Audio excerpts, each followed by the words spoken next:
भारतीय संस्कृति में यज्ञ, योग एवं आयुर्वेद जैसी अमूल्य विद्याएं हैं, जिसका मूल है वेद। इतिहास की ओर दृष्टि डालें तो भगवान राम, भगवान कृष्ण से लेकर राजा महाराजाओं, ग्रामवासियों व अरण्यवासी ऋषियों की कुटियों तक नित्य व नैमित्तिक यज्ञों का प्रचलन देखने को मिलता है।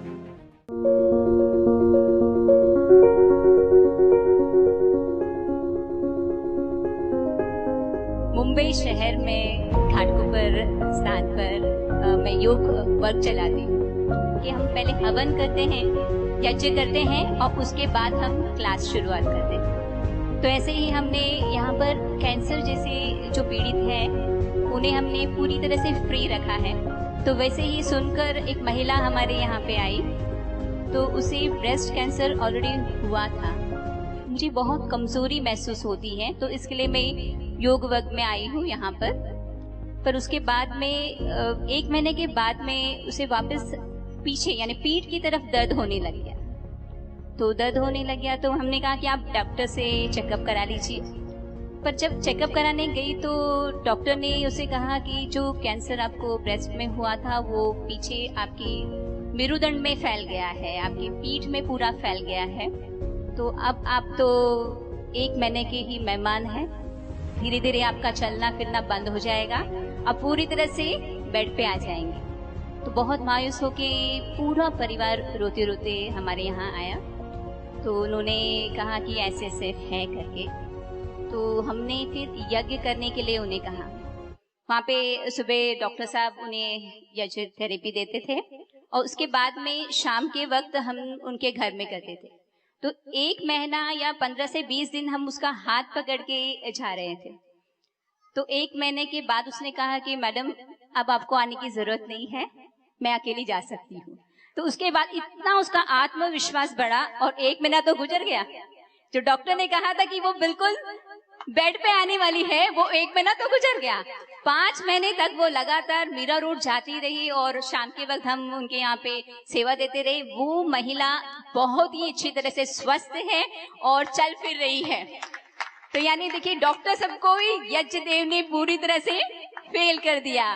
तो यानी यज्ञ से हम ये बड़ी बीमारी हम जो कहते हैं इसे भी कैंसिल कर दिया है, कैंसर को कैंसिल कर दिया है।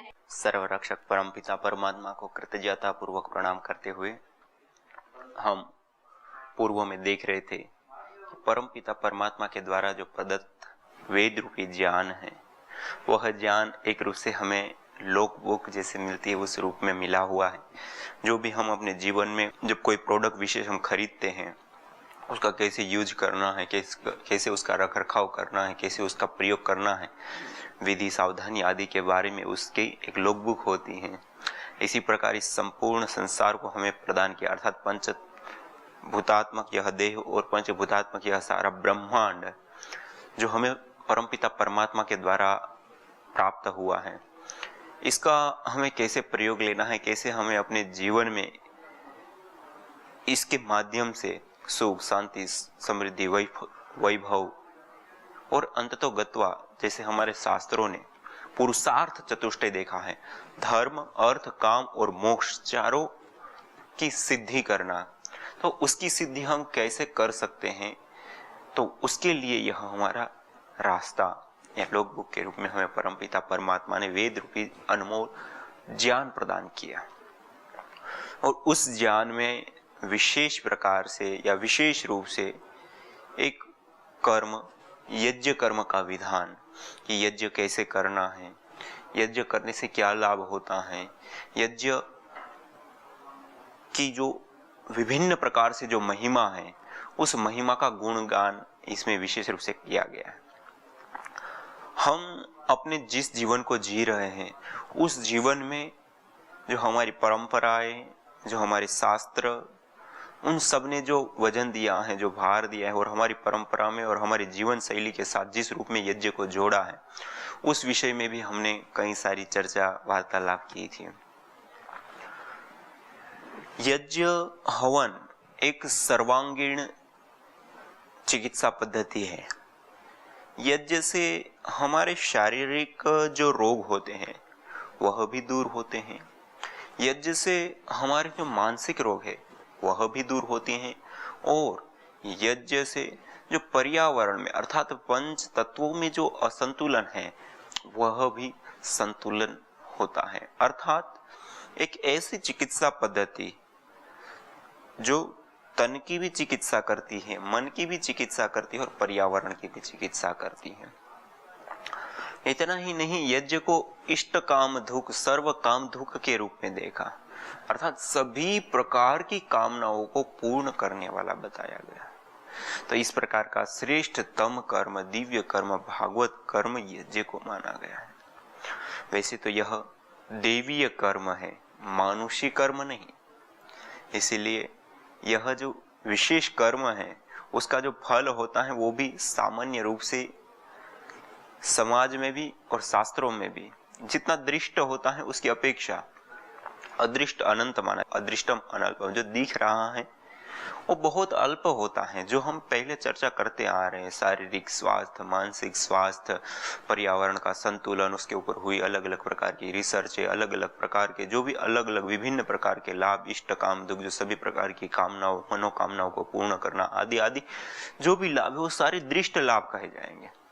और दृष्टम अल्पम, जो देखे जाते हैं वो बहुत अल्प होते हैं। अदृष्टम अनल्पम, जो अभी दिख नहीं पा रहा है वो अनंत होता है, बहुत ज्यादा होता है। इसलिए यज्ञ के जितने दृष्ट लाभ है उसकी जगह पे अदृष्ट बहुत ही बड़ी मात्रा में लाभ है। हम यदि शास्त्रों की दृष्टि से देखें और परंपराओं की दृष्टि से भी देखें तो सबसे ज्यादा यज्ञ को आध्यात्मिक लाभ, पुण्य प्राप्ति, एक देवी कर्म, एक श्रेष्ठ कर्म, एक पवित्र कर्म माना गया। और उसमें भी जो देवीय कर्म माना गया उसमें यज्ञ मुख्य रूप से देवताओं के लिए माना गया, अर्थात दिव्य शक्तियों के लिए। अर्थात देवता किसको कहते हैं? दाना देव, जो नित्य प्रति हमें देते हैं। यज्ञ उनके लिए विशेष रूप से कहा गया था। जैसे 5 तत्व है, अग्नि, वायु, जल, पृथ्वी आदि, सूर्य, चंद्रमा आदि, तो ये सारे हमारे लिए देव है, क्योंकि सूर्य हमें प्रतिदिन नित्य प्रति हमें ऊर्जा देता है, चांद हमें रोशनी और शीतलता प्रदान करता है। इसी प्रकार से जल हमारी प्यास बुझाने के साथ साथ हमारे जीवन का एक अभिन्न हिस्सा है, शुद्धिकरण का। इसी प्रकार से जो अलग अलग 5 तत्व हैं, इन 5 तत्वों का हम अपने जीवन में निरंतरता के साथ प्रयोग लेते हैं और हमसे कोई कंडीशन नहीं रखते हैं कि हमसे ये चाहिए, और निरंतर हमें देते रहते हैं। इसको कहते हैं अनकंडीशनली, जो हमें हमेशा के लिए देते हैं वह देवगण। और इन देवताओं के लिए विशेष रूप से यज्ञ करना होता है, या किया जाता है, या उसका वह फल होता है। ऐसा माना कि देवताओं को तृप्त करना, देवताओं को पुष्ट करना, देवताओं को संतुष्ट करना, इसके लिए विशेष रूप से यज्ञ होता है। देवताओं का आहार होता है मुख्य रूप से यज्ञ। और हमारे शास्त्रों में विशेष रूप से देवताओं के लिए ही यज्ञ प्रयुक्त होते हैं और देवताओं के लिए ही विशेष रूप से यज्ञ किया था। लेकिन उसके साथ जुड़े हुए अनेकों लाभ हैं, जिन लाभों को हम उठाते हैं, जिन लाभों को हम प्राप्त करते हैं, और उसमें दृष्ट भी है, अदृष्ट भी है, लौकिक है, पारलौकिक भी है, जड़ चेतन दोनों जगत के ऊपर कार्य करने वाले हैं। तो इस प्रकार से हम देखें तो बहुत सारे प्रकार के लाभ जो हमें प्राप्त होते हैं, उसमें से सबसे मुख्य कोई लाभ है तो वह मुख्य लाभ है हमारे आध्यात्मिक जीवन को परिपूर्ण करना, हमें अदृष्ट लाभों को विशेष रूप से प्रदान करने वाला। क्योंकि यज्ञ को अदृष्ट लाभ का मुख्य कारण माना गया है, चाहे वह पुण्य अर्थात हमारा जो कर्माशय है, उन कर्माशय को सही बनाने का, पाप और पुण्य रूप जो हमारा कर्माशय है, वो पाप और पुण्य रूप कर्माशय को सही बनाने का एक सबसे बढ़िया या सबसे उत्तम, सबसे श्रेष्ठ साधन के रूप में अग्निहोत्र यज्ञ को देखा गया। इस प्रकार से हम देखें तो हमारे जीवन में सभी प्रकार की जो समस्याएं आती हैं या हमारे जीवन की पूर्णता के लिए या हमारे जीवन को जिसके बीच में हम आगे बढ़ा रहे हैं उसके लिए जिन जिन चीजों का हम प्रयोग लेते हैं या जिन जिन चीजों का हम सहयोग लेते हैं, वह अग्नि, वायु, जल, पृथ्वी, आकाश, सूर्य, चंद्र आदि से लेकर के सारे जो देवगण हैं, देव भी दो प्रकार के माने गए, जड़ और चेतन। तो जड़ में तो ये सारे देव आएंगे जिसके मैंने नाम लिए, और चेतन देवताओं के अंदर माता पिता, गुरुजन से लेकर के जो ज्ञानी जन है, जो हमें प्रेरणा देते हैं, जो हमें अपने जीवन में ऊपर उठाते हैं, जो अनकंडीशनली हमें बहुत कुछ देते हैं। माता पिता, हमारा जन्म होता है वहां से लेकर के हमेशा के लिए हमारे लिए कुछ ना कुछ करते विशेष, और हमारा पालन पोषण से लेकर के आगे बढ़ाते, लेकिन अनकंडीशनली। ऐसे ही गुरुजन हमें ज्ञान देते हैं, हमें सिंचित करते हैं, हमें आचरण, वाणी, व्यवहार से लेकर के धर्म, अध्यात्म, ज्ञान, विज्ञान को सिखाते हैं। इसी प्रकार से अन्य भी बहुत सारे लोग जो मिल करके हमारे जीवन को पूर्ण करते हैं। उन सब का जो हमारे जीवन में योगदान है वह एक अनकंडीशनली होता है, इसलिए वह भी हमारे लिए देवता है। तो जड़ देवताओं के लिए भी और चेतन देवताओं के लिए भी, सबके लिए समान रूप से यज्ञ प्रयुक्त होता है और सबको लाभ प्रदान करता है। और जैसे मैंने कहा कि शास्त्रों में भी और समाज में भी जो एक चित्त वृत्ति यज्ञ के फल को लेकर के बनती है वह होती है अदृष्ट की प्राप्ति। और मीमांसा शास्त्र आदि भी अदृष्ट में विशेष रूप से यज्ञ का फल अदृष्ट मानते हैं। अदृष्ट अर्थात हमारा जो कर्माशय है, जो शुभ और अशुभ कर्मों को हम करते हैं, उन शुभ अशुभ कर्मों का जो संचय है उसमें विशेष रूप से आमूलचूल रूप से जो परिवर्तन करने की बात है वह कार्य यज्ञ के माध्यम से संपन्न होता है। इसलिए मीमांसा शास्त्रकार भी इन बातों को विशेष रूप से बताते हैं कि जिस जीवन को हम जी रहे हैं उस जीवन में कई बार पुत्र प्राप्ति ना होना, कई बार वृष्टि ना होना, कई बार इस प्रकार की कई सारी चीजें होती हैं जो हमारे जीवन को बाधित करती है। उसके कारण से हमारे जीवन में दुख, क्लेश, कष्ट या जो हमारी इच्छा है वो पूर्ति नहीं होती। तो ऐसी कंडीशन में हम क्या करें? तो उसके लिए भी वहां पे यज्ञ करने के लिए कहा, हवन करने के लिए, अग्निहोत्र करने के लिए कहा। पुत्र कामो यजेत, तो हम पुत्रिष्टि यज्ञ करते हैं। तो पुत्रिष्टि यज्ञ करते हैं तो प्रति प्रश्न वहां पे ऋषि से पूछते हैं, ऋषि जैमिनी से, कि आपने जो यज्ञ करने के लिए बताया ये तो स्थूल क्रिया है, तो इसके माध्यम से कैसे उसकी प्राप्ति हो सकती है? तो उन्होंने बताया, वहां पे समाधान करते हुए बताते हैं कि यह जो यज्ञ किया जा रहा है यजमान के द्वारा, वह यज्ञ उस व्यक्ति के अर्थात जिनको संतति चाहिए, संतान चाहिए, उसका जो अपूर्व है, जिसके कारण से उनको यह सुख विशेष प्राप्त नहीं हो पा रहा है, पुत्र प्राप्ति नहीं हो पा रही है, तो उसका कारण है उसका अपूर्व अर्थात उसका जो पाप या पुण्य रूप जो खाता है वह। और उसमें जब वो यज्ञ करता है, हवन करता है, अग्निहोत्र आदि क्रियाएं करता है, तो उससे उनका अपूर्व ठीक होता है, अर्थात उसके पुण्य बढ़ते हैं। जब वो उसका अपूर्व ठीक होता है तो उनको अपने जीवन में जिस कारण से, जो कारण था कि उस पुत्र प्राप्ति विशेष का सुख प्राप्त होने में, उस कारण को वो दूर कर देते हैं। वो कारण जैसे ही दूर होता है तो जो चीज वो चाहते हैं वो उनको प्राप्त हो जाती है। तो इस प्रकार से यह समाधान करते हुए एक बात बताएंगे। तो इस प्रकार से हम देखें तो हमारा जो भाग्य जिसको हम कहते हैं, हम जिसको पुण्य कहते हैं, पुण्य रूपी खाता कहते हैं, उसको भरने का, उसको उभारने का, उसको सही करने का सबसे बड़ा कोई तरीका है तो वह अग्निहोत्र यज्ञ है। अग्निहोत्र यज्ञ क्रिया को जब हम संपन्न करते हैं तो सबसे अधिक परोपकार होता है। और हर कोई व्यक्ति जानता है जितना ज्यादा हम परोपकार करते हैं, जितना ज्यादा हम बांटते हैं, जितना ज्यादा हम लोगों के जीवन में खुशहाली, सुख, शांति, समृद्धि लाते हैं, उतना ही ज्यादा हमें पुण्य प्राप्त होते हैं। और जितना ज्यादा पुण्य प्राप्त होते हैं उतना ही ज्यादा उसके आधार पे हमें भोग की प्राप्ति अर्थात सुख की प्राप्ति होती है। इसीलिए कहा जाता है, विशेष रूप से यज्ञ से संबंध में एक वाक्य बहुत ज्यादा प्रचलित है, स्वर्ग कामो यजेत। स्वर्ग एक सुख विशेष, एक विशेष प्रकार का सुख विशेष की कामना के लिए हम यज्ञ करें। क्यों? क्योंकि हम जिस सुख को चाहते हैं उस सुख का बाधक कोई चीज है तो वह है हमारा कर्माशय, हमारा अपूर्व। और अपूर्व को हम ठीक करें तो हमारे जीवन में जो सुख की बाधा आ रही है वो हट जाती है।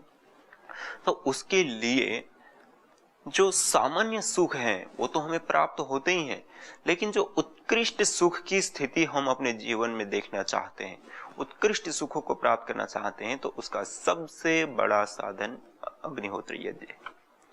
इसलिए स्वामी दयानंद सरस्वती जी ने भी अपने वेद भाष्यों में जगह जगह पर जब भी उन्होंने यज्ञ के विषय में कुछ भी लिखा है तो वहां पे बार बार अनेकों मंत्रों में यह वाक्य और ये बात दोहराई है कि अग्निहोत्र यज्ञ से संसार को अनंत सुख प्राप्त होता है, बहुत ज्यादा सुख प्राप्त होता है, अनेक प्रकारों से सुख प्राप्त होता है। इस प्रकार से लेकर के संसार को सामुदायिक रूप से सुख की प्राप्ति के विषय में यज्ञ के माध्यम से सर्वाधिक वाक्य हमें प्राप्त होते हैं।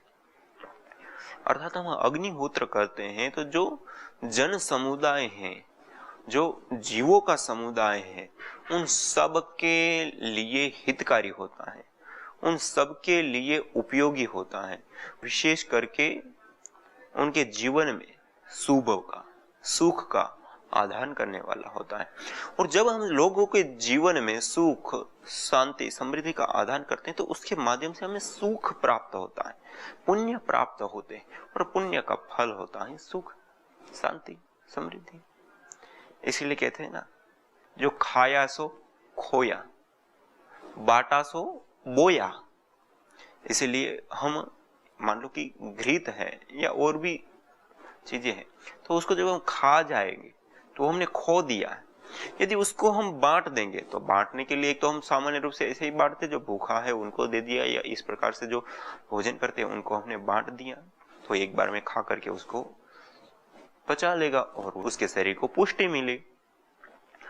तो उस विषय के ऊपर भी जब स्वामी दयानंद सरस्वती के साथ जब प्रश्नोत्तर में उन्होंने जो जवाब या उत्तर देते थे या दिया है, सत्यार्थ प्रकाश में भी उन्होंने प्रश्नोत्तरी के रूप में जिन सवालों का उठाया है, प्रश्नों को उठाया है और उसके जो जवाब दिए, वहां पे भी एक ये प्रश्न है कि अग्नि में जलाने की अपेक्षा, पूर्व पक्षी कहता है कि अग्नि में जलाने की अपेक्षा कोई व्यक्ति विशेष को खिला दे तो उसको शरीर पुष्टि मिलेगी।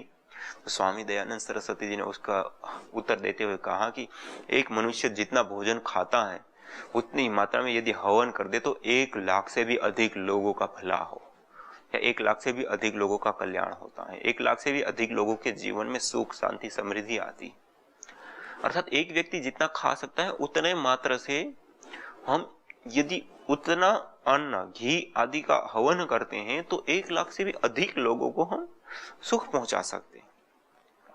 तो एक ऐसी देवी विधा है कि हमारे पास थोड़ी सी मात्रा में जो भी द्रव्य है, उन द्रव्यों के माध्यम से जब हम हवन, अग्निहोत्र करते हैं तो वो अनंत गुना होता है, और अनंत गुना होकर के लाखों लाखों जीवों के लिए वह बहुत ही ज्यादा उपयोगी बन जाता है, बहुत ही ज्यादा कल्याणकारी बन जाता है, बहुत ही ज्यादा उनके जीवन में सुख, शांति, समृद्धि, सद्भावना, अच्छाइयों को बढ़ाने वाला होता है।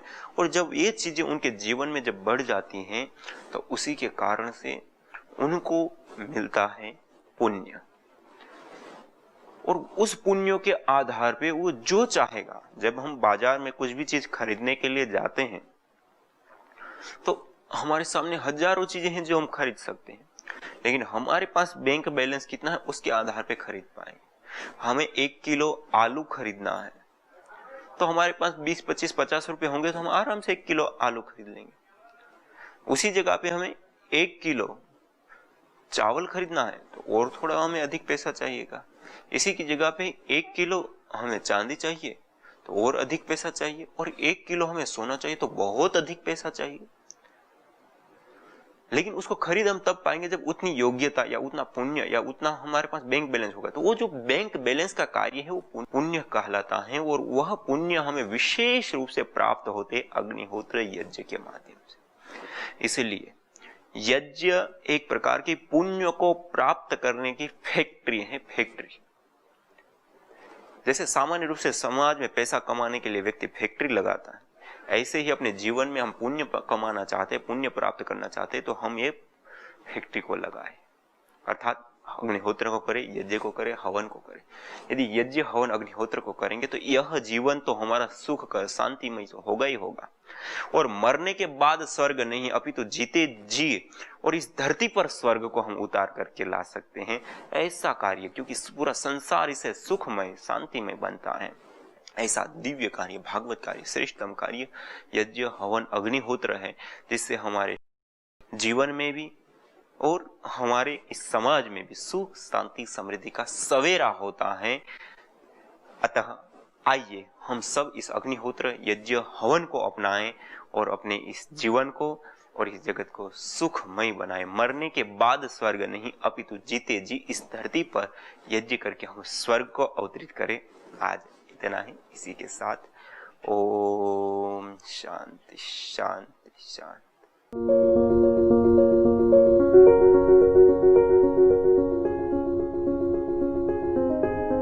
मुंबई शहर में घाटकोपर स्थान पर मैं योग वर्ग चलाती हूँ कि हम पहले हवन करते हैं, यज्ञ करते हैं और उसके बाद हम क्लास शुरुआत करते हैं। तो ऐसे ही हमने यहाँ पर कैंसर जैसे जो पीड़ित हैं उन्हें हमने पूरी तरह से फ्री रखा है।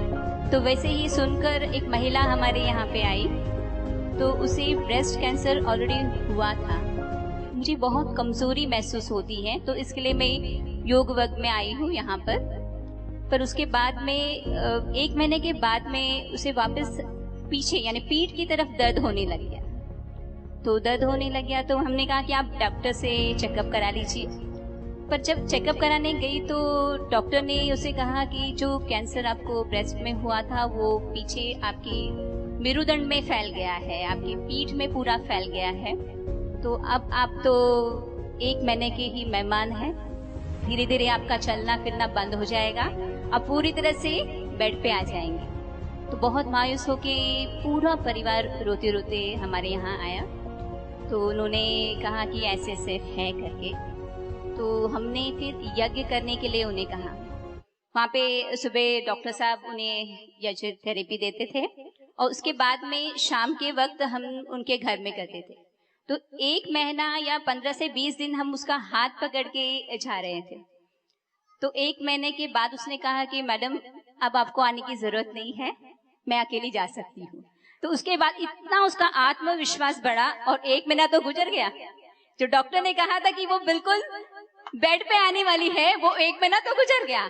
5 महीने तक वो लगातार मीरा रोड जाती रही और शाम के वक्त हम उनके यहाँ पे सेवा देते रहे। वो महिला बहुत ही अच्छी तरह से स्वस्थ है और चल फिर रही है। तो यानी देखिए डॉक्टर सबको ही यज्ञ देव ने पूरी तरह से फेल कर दिया। तो यानी यज्ञ से हम ये बड़ी बीमारी हम जो कहते हैं इसे भी कैंसिल कर दिया है, कैंसर को कैंसिल कर दिया है। यज्ञ भारतीय संस्कृति का मूल है। तो आइए हम संकल्प लें, संसार के श्रेष्ठतम कर्म यज्ञ को अपनाएं। पिंड और ब्रह्मांड में संतुलन कायम करने वाले यज्ञ को अपने जीवन का अभिन्न अंग बनाएं एवं प्रकृति मां के प्रति अपने ऋणों को अदा करें।